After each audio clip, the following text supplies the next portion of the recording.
Good evening, I'm Bo Williams, and welcome to The 7. Let's get a look at the big 7 stories right now. And topping the list for us tonight, Knoxville police looking for a man who they say opened fire on 2 of their officers. No arrests so far have been made. According to KPD, the shooting happened around 11:20 last night. This is near the intersection of McSpadden Street and Beaumont Avenue. Now, we're told the officers were in uniform on patrol inside an unmarked cruiser. Several shots were fired. The officers, though, not hit. Police Chief Paul Noel saying in a statement, quote, "It is incredibly fortunate and only by the grace of God that one of our officers was not injured or killed." The suspect, according to KPD, was driving a maroon vehicle. He's described by police as a heavy-set black male with his hair in dreadlocks. What you can do if you have information is you need to take a moment and call East Tennessee Valley Crime Stoppers. We've got that number for you. It's 865-215-7165.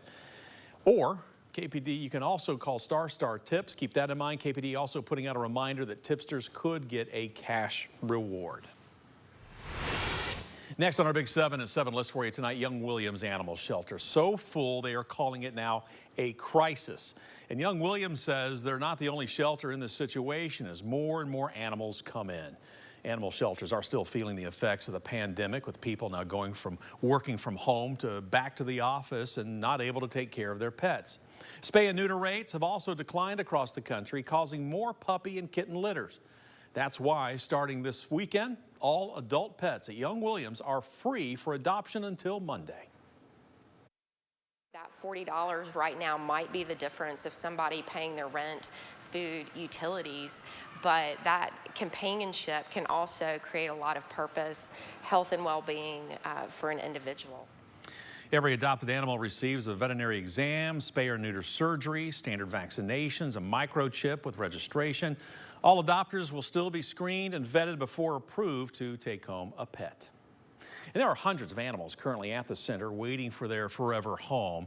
Again, this is a look at the website, just some of those that are up for adoption right now. And you can look through the pets currently available for adoption, or you can even make a donation to help care for some of them by heading to young-williams.org.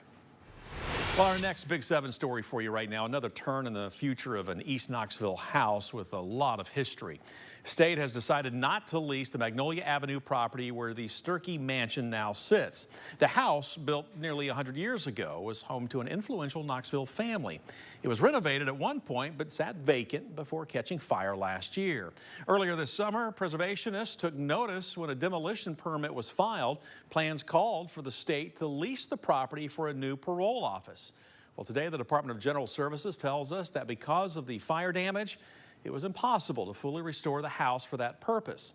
With the house's historic status, the demolition permit has been on a 60-day delay, which the city says expires Monday. Of course, we'll keep following to see what happens to the house.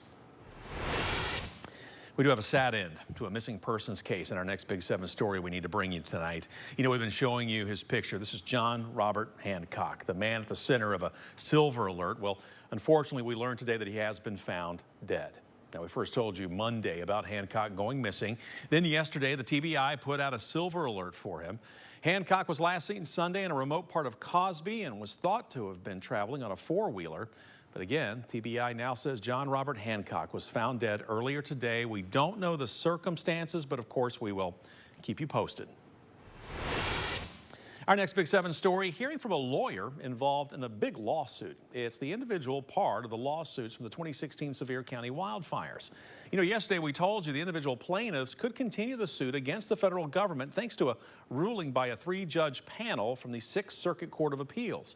Today, lead counsel Ted Leopold, representing the people who lost family members or lost property, talked with us about the process so far and what's now ahead. Justice sometimes is a slow process, and the government is doing everything they can to make us climb over landmines and everything else. It's delayed things, but it's delayed justice, and we're going to get that for our clients. Hopefully we can make people whole, that they could rebuild their home. You know, many dreams have been shattered. Besides, and of course, the most horrific of losing loved ones, or hundreds of people were injured. But there were dreams that were shattered. There were pieces in homes that had been heirlooms, and it's just a catastrophic disaster that unfortunately could have been prevented. 14 people died in those wildfires. Over 2,400 buildings were destroyed. More than 17,000 acres were burned.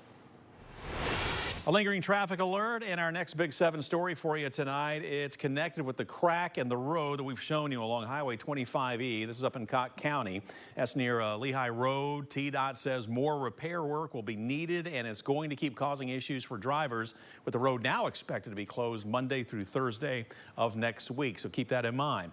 Also, our last Big 7 story tonight takes us to the launch of the high school football season. Can you believe it's finally here? Local games are often staffed by doctors from Knoxville Orthopedic Clinic on standby to help if a player is hurt during Friday night football.